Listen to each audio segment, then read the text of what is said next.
오늘 말씀의 제목은 믿음을 점검하십시오입니다. 여러분 월요병이라는 말을 아시나요? 월요일에만 걸려서 월요병이라고 하는데요. 주말에 쉬고 이제 월요일에 출근하면 마치 이제 병 걸린 것처럼 피곤하고 졸리고 그래서 월요병이라고 말합니다. 그리고 그렇게 직장인들이 이 월요병에 시달리면서 이제 다가올 주말을 기대하며 한 주를 살아가는데요. 아마 이거는 이제 직장을 다니시는 분들뿐만 아니라 이제 많은 분들이 그런 마음을 갖고 계실 겁니다. 쉬는 주말은 왜 이렇게 빨리 가는지, 그리고 일하는 이 주중에는 왜 이렇게 시간이 늦게 가는지, 주말이 빨리 왔으면 좋겠다라는 마음들 다들 갖고 계실 텐데, 이처럼 많은 사람들이 주말을 바라는 이유는 이제 주말에 쉴 수 있기 때문입니다. 누구나 쉼을 바라기 때문에, 쉼이 그리고 필요하기 때문에 그 주말을 바라는데요. 이러한 쉼을 성경의 표현으로 말하자면 안식입니다. 우리 모두는 누구나 안식을 바라고 그리고 안식을 필요로 합니다. 그리고 안식은 우리에게 있어서 너무나 중요한 것이어서 하나님께서 우리에게 안식을 주시기 위해 6일을 일하시고 그리고 7일째에 안식하셨습니다. 이 날을 거룩한 안식일로 지키라고 하시면서 우리에게 그렇게 안식을 주신 겁니다. 하나님이 안식이 필요하셔서 안식하신 게 아닙니다. 전지전능한 하나님께서 세상을 창조하시고 그 힘을 다 소비하셔서 그 기운을 다 소모하셔서 그래서 안식하신 게 아닙니다. 우리가 안식할 수 있도록, 우리가 쉴 수 있도록 그날을 안식일로 정하시고 거룩하게 지키게 하기 위해서 그러기 위해서 직접 안식하신 것입니다. 그리고 이러한 안식은 그냥 단순히 쉰다 그런 것을 넘어서서 주님 안에서의 참된 평안과 그리고 주님 안에서의 참된 회복, 그런 영생을 나타내기도 하는데요.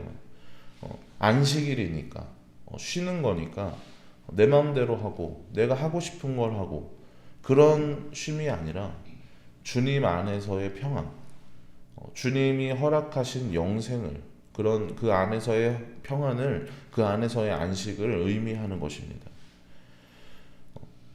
하나님이 우리에게 누리게 하시고 그리고 우리에게 주신 그리고 원하시는 안식은 바로 이러한 안식입니다. 이스라엘 백성들 또한 이런 참된 안식을 꿈꿨습니다. 애굽에서의 종살이를 벗어나며 그런 안식을 얻겠지 했지만 광야의 생활이 그들을 기다리고 있었고요. 그리고 이 광야 생활을 벗어나면 이제 젖과 꿀이 흐르는 그 땅에서, 하나님이 약속하신 그 약속의 땅에서 마음껏 살 수 있겠구나 했었지만 그들이 겪었던 안식은 불완전한 안식이었습니다.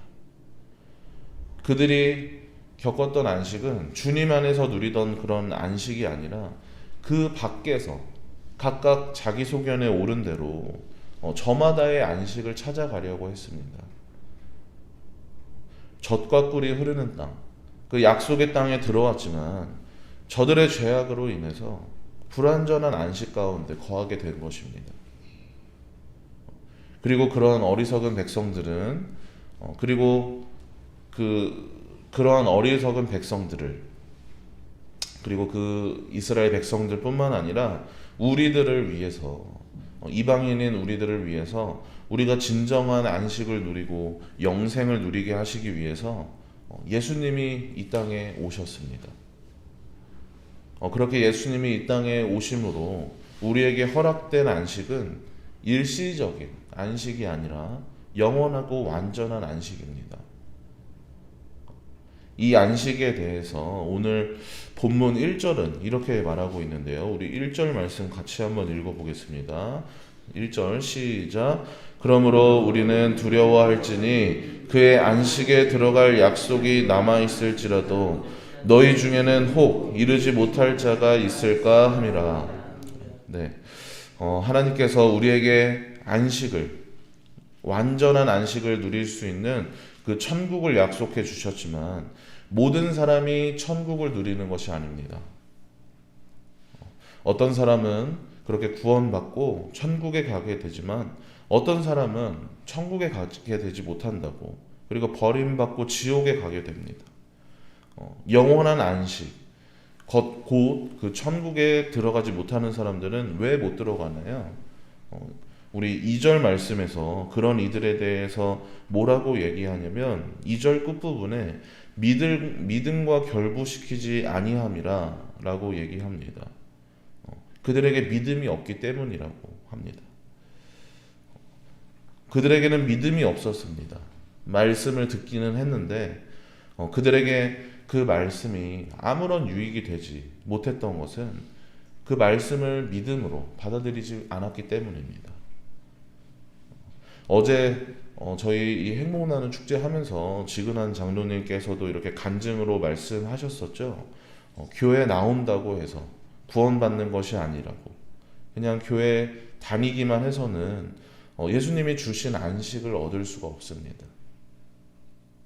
교회 10년, 20년, 30년을 다닌다고 해도 구원을 못 받는 사람들이 있습니다.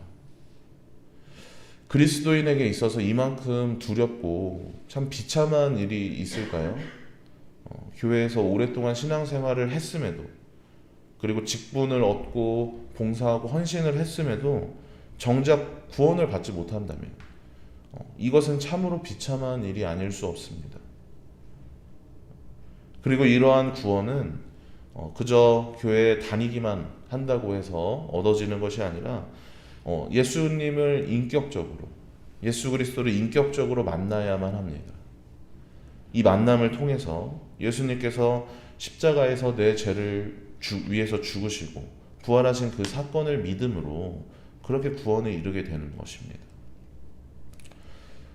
그래서 3절에서는 이렇게 말하고 있습니다. 3절 말씀에서 이미 믿는 우리들은 저 안식에 들어가는도다 하면서 예수 그리스도의 죄사함의 은혜를 믿음으로 받은 사람들은 그렇게 이미 천국의 약속을 받게 된 것입니다.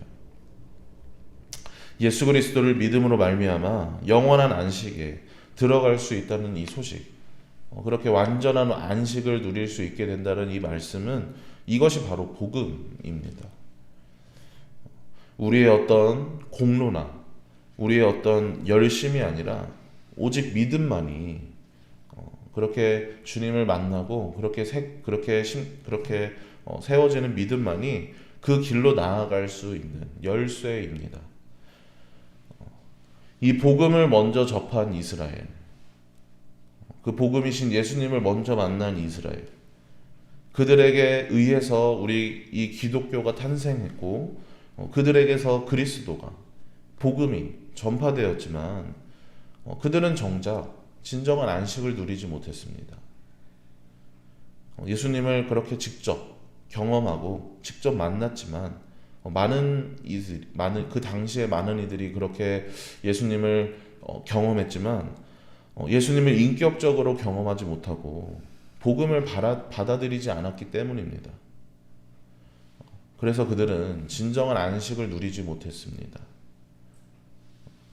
우리들도 저 이스라엘 백성들과 되지 않도록 늘 깨어있는 마음으로 내 자신의 믿음을 점검해야 합니다. 우리가 아무리 속임수를 쓰더라도, 아무리 신실한 듯 보여질지라도 그 안에 믿음이 없다면 하나님은 이를 다 아십니다. 우리가 사람의 눈은 속일 수 있을지라도, 그리고 나 자신까지도, 나조차도 속일 수 있을지라도 하나님의 눈은 속일 수 없기 때문입니다. 우리 12절 말씀 다 같이 한번 읽어볼까요? 12절 말씀입니다. 시작.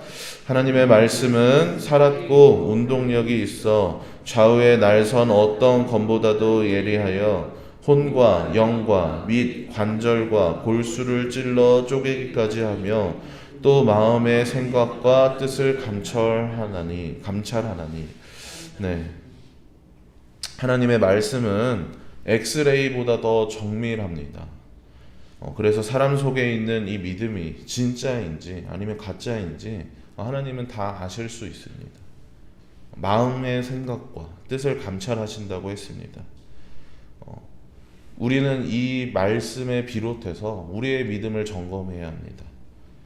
우리의 어떤 기분, 우리의 어떤 이성적인 뭐 그런 것들, 우리의 지식이나 그런 것으로 우리가 점검하는 것이 아니라 하나님의 말씀을 통해서 이렇게 우리를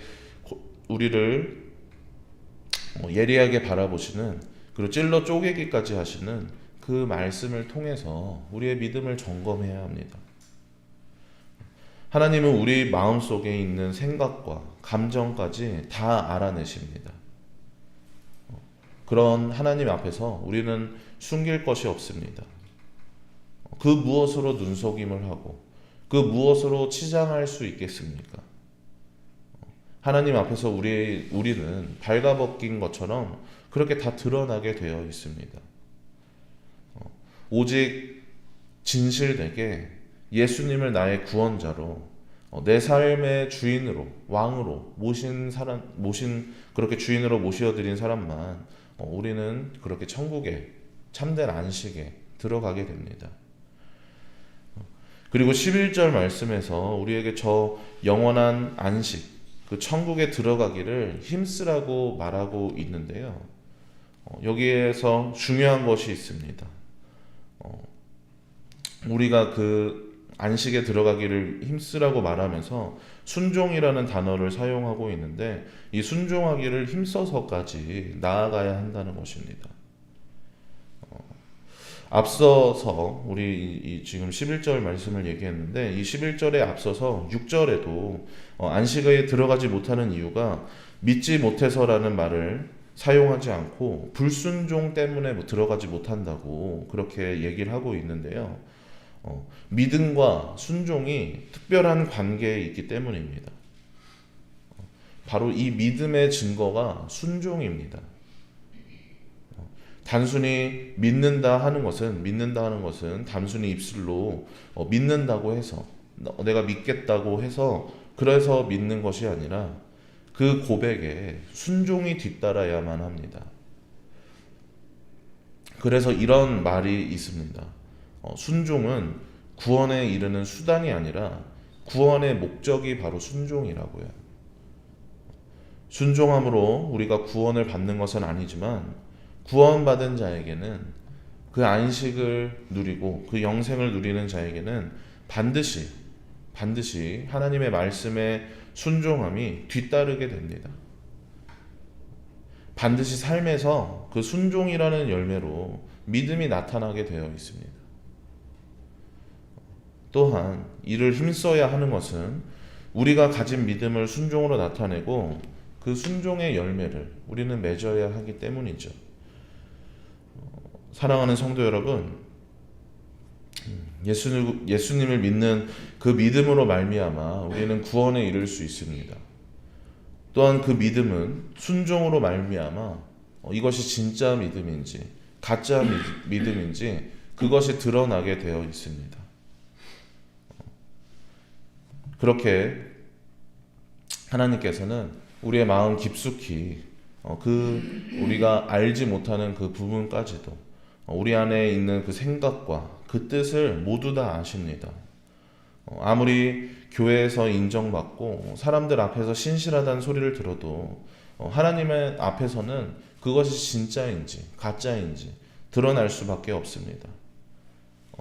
그런 주님 앞에서 그런 주님의 말씀을 따라서 믿음으로 순종하시는 여러분들 되시길 바랍니다. 네. 그리고 우리가 우리 스스로를 바라보며 점검하며 나아갈 때에 우리가 다른 것으로 나아가는 것이 아니라 우리를 찔러 쪼개기까지 하며 우리의 그 깊은 부분까지도 아시는 그 하나님의 말씀을 따라서 점검하는 여러분들 되시길 바랍니다.